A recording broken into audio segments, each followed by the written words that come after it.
So the elements of stacking change. They change maybe weekly, sometimes daily. These markets are like nothing we've ever seen before.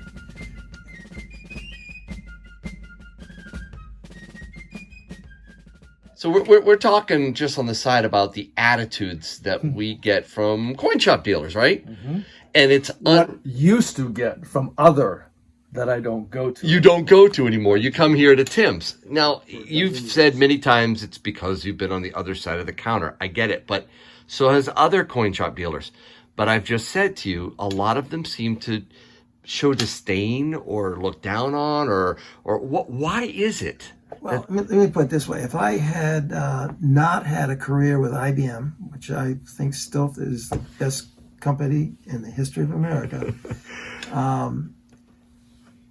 I would have to, if I had to start this from scratch, it would have been very difficult. I think that first, if you're starting out as a coin dealer, you're turning a hobby into a business.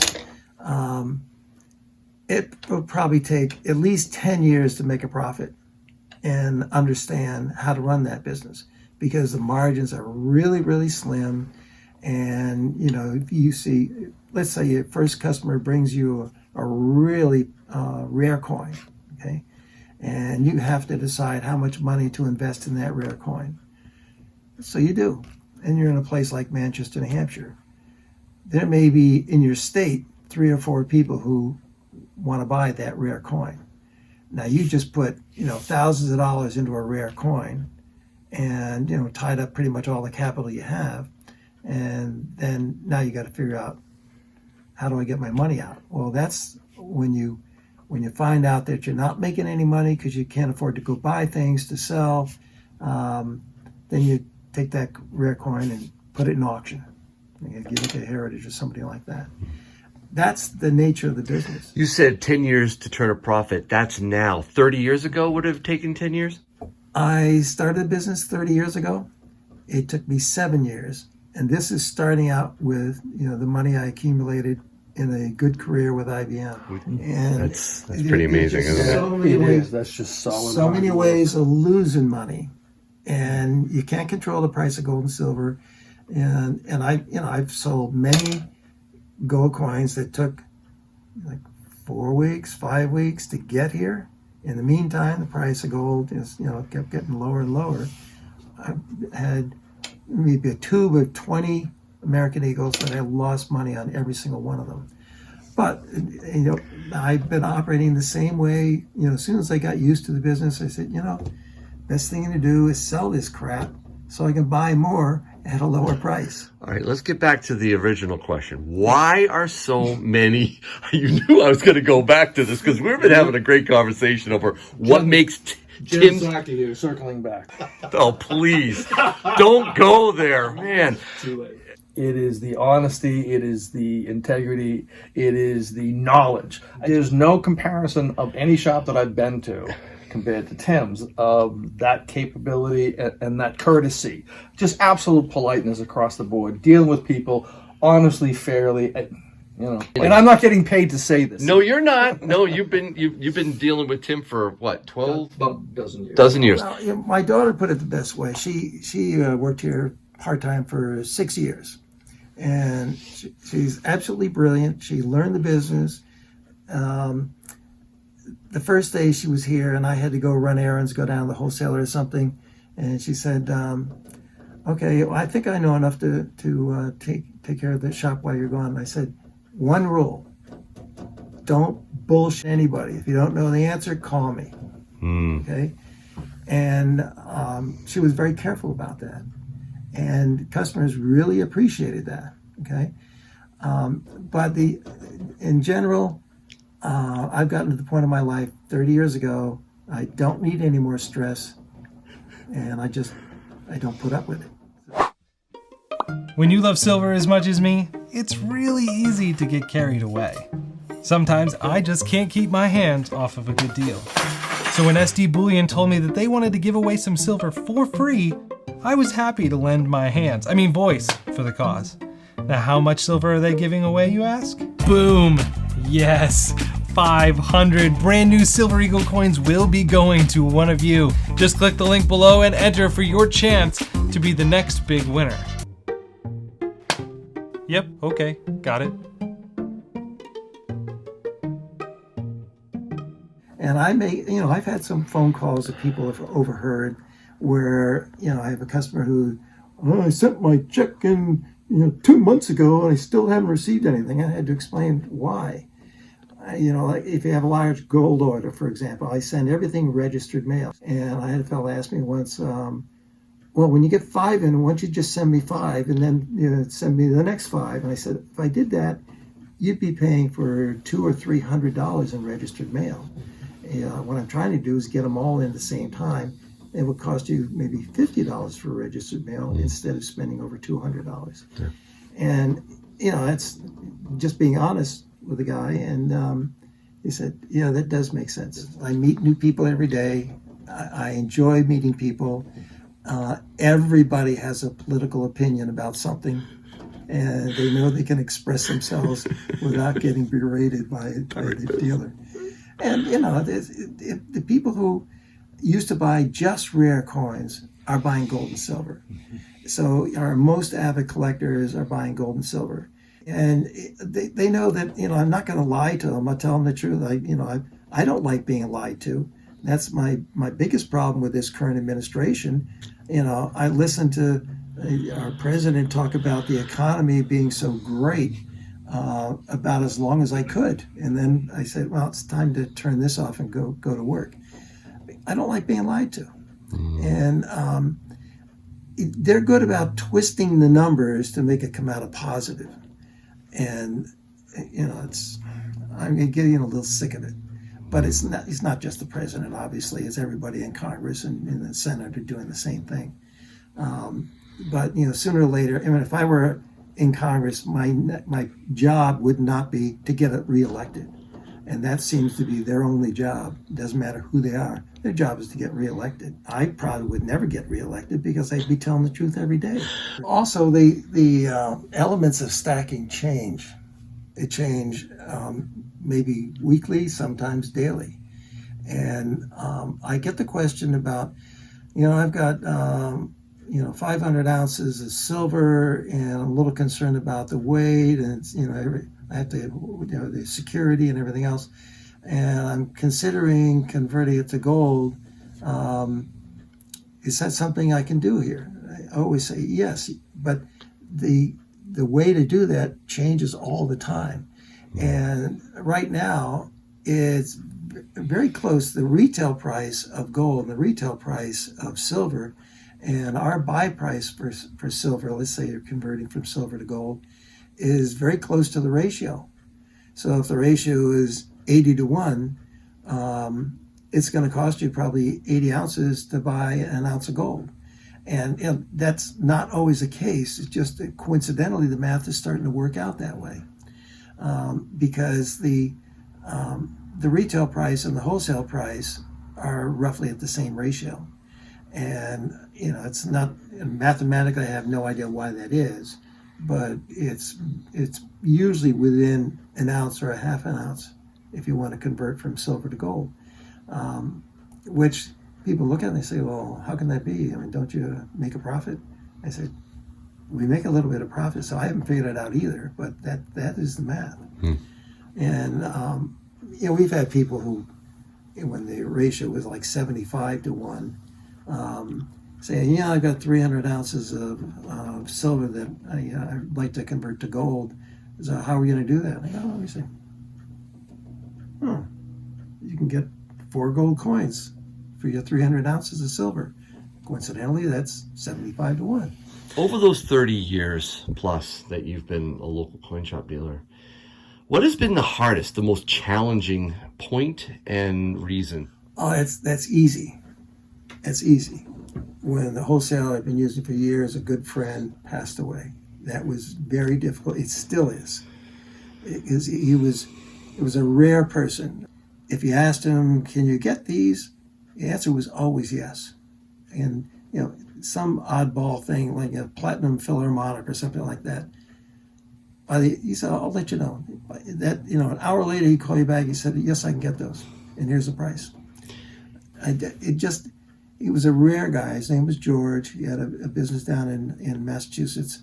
I miss the guy every day. Honorable guy, old school, Yep. high customer service, loved it, had a passion for this stuff, not just a job. Carried Sounds lots familiar, of. doesn't it? That's you. Yeah, you're right. That's Bookends. you. He also, on a slow day, he had good jokes for me. They were childishly funny. Yeah. But I get off the phone after he told me a joke, and no matter how busy it was in here, I was laughing all afternoon. And I'll tell you one of those when you're not recording. Gotcha. He was a friend too, right? He was a good friend. Yeah. That has been the hardest time for you, right? Because not only did you lose that wholesaler that was quick to get your product, but it's also during the time of highest demand and lowest supply, right? Yeah, it was very difficult from that standpoint. But these markets are like nothing we've ever seen before, and it's not the good old days of stacking. No. I've like I said, he's been doing this 30 years. I've been buying for 35, somewhere in that range. I get old enough now. I want to count those down now, but I like I said, I was paying 20 cents an ounce over spot for 100-ounce bars back then when I was buying. Amazing. To see the prices now, the premiums on it is what it is, but it's astonishing. And here I am, doing my conversions and whatever, but it's still, I think it's necessary. I really do. So this is a tough time. It is a tough time. The worst thing is finding product. And it's almost hard to believe that the people we've done business with for 25 or 30 years don't have anything. They don't have anything to sell. It's hard for any of the suppliers to make promises they can keep because they're not getting told the full truth about anything either. Plus, they're dealing with difficult organizations like the United States Mint and the Canadian Mint, who are also not able to predict the future. They can tell you, oh, well, yes, we have this amount of silver on order, so we can still make eagles for another month, maybe. I mean, who knows? Wherever the holdups or the back orders are, there's no way of predicting when things are going to arrive and where they're coming from. But keep in mind, people don't really who say you need another supplier. I've got great suppliers, but I've also spent a lot of money in the last few months. I mean, it's in the millions, literally millions of dollars on product. And when you come in here, I mean, you may see a tray full of gold, but I do too. tubes are winning. What are there? 5 tubes of gold coins in there, 6 tubes. Man. And they get smaller and smaller and smaller every single day. I've got 75 in the bank, and I owe 100 on my house. I got probably a couple hundred equity in the house, and I'm wondering, should I pay off the house? Or do you think? I'm not looking for advice. I'm looking for input. I'll make that clear. Okay, as that goes. But what would you do? Would you invest 50 of that into gold, kind of thing, or should I just put it into the place? Pay it off more or less, get my mortgage way down. That's a question we see a lot. Did you say you were right on the coast? Yeah, I live right in Coos Bay. I'm literally on the Pacific Ocean out here, about 5 miles away from it. Well, first of all, I would definitely keep that house. Okay. Yeah, I'm about an hour from the coast, and I wish I were on the coast every day. I grew up on boats. Well, I tell you, there are a lot of elements to that conversation. I guess if you're putting money into gold and silver, the overriding concern is how much of that you want to put in a safe place, and how much do you think you may need as currency in the future. have a great deal of liquidity. And the silver has the liquidity. Gold is the safe place to put your money. Okay. Now you've got the other thing about a house that you could pay down to nothing. And I've got 500 silver Krugerrands that I invested into. Well, not at the moment the best investment because I did it a few months ago, but I'm not worried. I'm into it for the long haul, so to speak. Yeah, I wouldn't worry too much about that. Because see, I'm 65. Now they've cut my Social Security in half in its value. Right, basically, I've got to look for other avenues of income. I'm thinking down the road. Yeah, it's hard to invest money that you have in equity. My daughter and her husband just went through this, and they sold their old residence, got a certain amount of cash out of that, and then the question was, do we invest this money or do we pay down the mortgage on the new place? And in asking my advice, what I told my daughter was, well, you know exactly what your interest rate is, and you know exactly how much you can take off your mortgage and what that will do to the payments. And I think they may have an adjustable rate, which is unfortunate. But if you invest it, you've got to get whatever the interest rate on the mortgage is plus inflation, and that's becoming the real problem. Right. I paid down my line of credit for the store in 2020. So now I don't have any debt. I don't have any mortgages or anything. And but my line of credit is in cash. So every day that cash that I'm using for my line of credit is losing value. But yeah, and that's why I just bought it. I wound out having to pay I bought a roof for the house kind of thing. I did that now, even though I don't need it right away, but I know it's gonna need it, and just dumped on it. And you might, whoever the roofer is, you may be paying them $75 an hour to do the roof, and it could be $150 an hour the next time you ask if you don't do it now. That's why I did that. Yeah. Any kind of gold is a good investment if you're getting it at the right price. The closer to melt you can buy that, the better. And I wouldn't invest in anything that has a huge premium in it, either from the U.S. Mint or the Canadian Mint.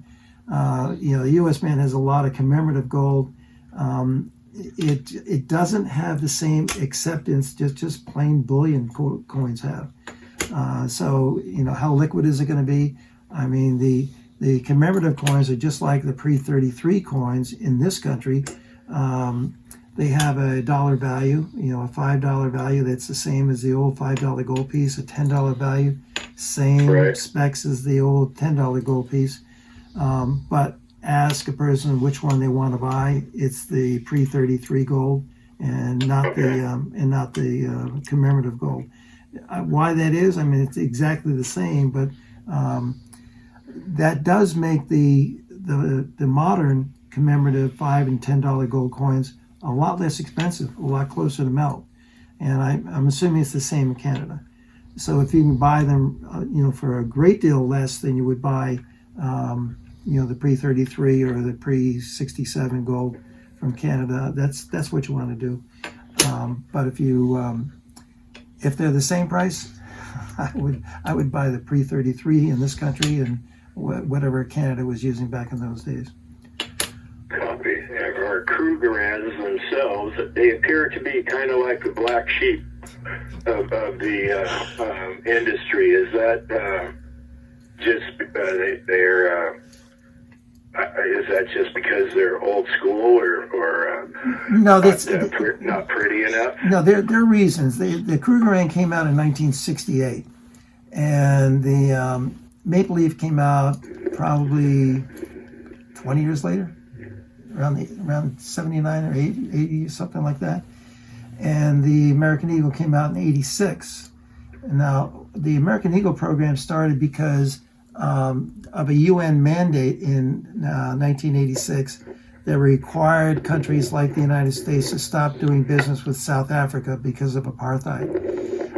So what South Africa did was they replaced a lot of their paper assets in this country with Krugerrands. And I think most of them were sitting down in New York at something like Republic National Bank, one of those places. The vaults had pallets of Krugerrands stacked up to the ceiling. So there's never been really a shortage of Krugerrands in this country. Most of the ones you see are dated in the 70s or early 80s. Okay. But they're, an ounce of gold is an ounce of gold. It is an ounce of gold, and it probably can be purchased for a lot less than the American Eagle or Maple Leaf, but we pay more than spot for everything we get just because we have that call for everything. Right. But while I have you on the phone, say hello to Yankee. He came in today. Hey, Yankee, how you doing? Love your show. Doing great. How are you? Thanks for contacting Tim. And did you get your questions answered? Oh man, yeah, I think he's a wealth of information. Every time I watch your show, I learn more than just one thing. It's amazing, man. It's like having a great uncle there, man. At least I get a straight shot back. I really appreciate that about Tim. Yeah, I grew up on the water, and every day I wake up and I wish I were looking at the ocean. Is it okay if I use this clip in one of my Man, you guys are great. Thank you. You're not going to ruin my life. I was also going to ask you, does Tim have any kind of website or something? So if I could purchase from him, or We're trying to avoid selling things on a website for one simple reason. Once we do, we have to charge sales tax for 43 states. And we take orders over the phone every single day. And the easiest way is just send us a personal check, because the IRS doesn't seem to care about those. Send us a check that includes the shipping, and you can buy whatever you want over the phone, and we'll get it to you as soon as we can. All right, excellent. I will. We'll be back in touch with you very soon. Then. Thank you very much. I appreciate it. All right, you guys have a great day. Take care, Yankee. Take care. Bye-bye. All right. God bless America. Yes. Absolutely. Exactly why I like to come in here, even though I want to buy. I don't mind sitting back as long as I'm not taking up too much of his parking spaces to sit there and listen to the stories. Yeah, that's what you get when you're dealing with a local coin shop dealer like Tim. But see, not everybody has a Tim. So, give him a ring, call him. The information is in the description of my video. Yeah, that's right. Check out the description, guys. Down below, you'll see a little carrot there. Click it. I had a big order for silver, and we've discussed this in the past. I had over 2,000 1 ounce bars, 400 I think it was 1 ounce buffaloes, 30 of the 10 ounce bars. Ended up with 30 of the 5 ounce bars, and then we got another 10 kilos. Okay, the 10 ounce bars went immediately. And it's beginning to scare me, because I'm not sure I can get them in anytime soon. And dealing with a big national wholesaler, I got to give credit to these guys. They have a very difficult job. Some of the online dealers, it had to be, when they transitioned from the way they do business now to from where they were doing it, you had to be, if you're president of the company, you're coming out there and you're hearing the operators say, "No, I'm sorry, that's out of stock. No, I'm sorry, that's out of stock. Well, if you want to give me your email address, we'll notify you when that's back in stock." I call some of them every now and then just to get an idea of what the competition is doing, what the pricing is, and more credit to them. That's a tough way to run a business, and I think you're going to see a lot more consolidation in that business. But I'm a one-man shop for a reason. I started the business with a partner, and it wasn't going well for him. It wasn't going well for me, and so we split. I have my daughter in here, and I started to say, that she had the best comment of why she would not want to take the business over, and that is, she said, "Dad, it's way too hard to make a living doing that." Okay. Wow. And you know, I don't have a lot of expenses, so I can operate on slim margins. But the timing is a problem. She's a bookkeeper. You know, she was going for, when she came in here, she was going for a CPA, and she discovered that she was making more money as a bookkeeper. She had multiple clients. You know, for someone who thinks that way, losing money on something is an absolute sin. Okay, but you know, I looked at it practically. If I had, you know, 10 gold eagles and I'm losing maybe $5 to $10 on, you know, I'll just sell those so I can buy more at a lower price. That's not always the practice. Some buy it and squirrel it away. They do. I mean, I see that won't sell a it. lot. They won't. And you know, it's like, okay, you're going to live to be 100? Is that your way you're sucking all that stuff away? And you know, so what does that do for your liquidity when you're just putting stuff in the safe? And I know you've answered this before, but people constantly still ask. The bargain basket, 25% off. Mark, man, what are you going to do with that? You got to explain it again.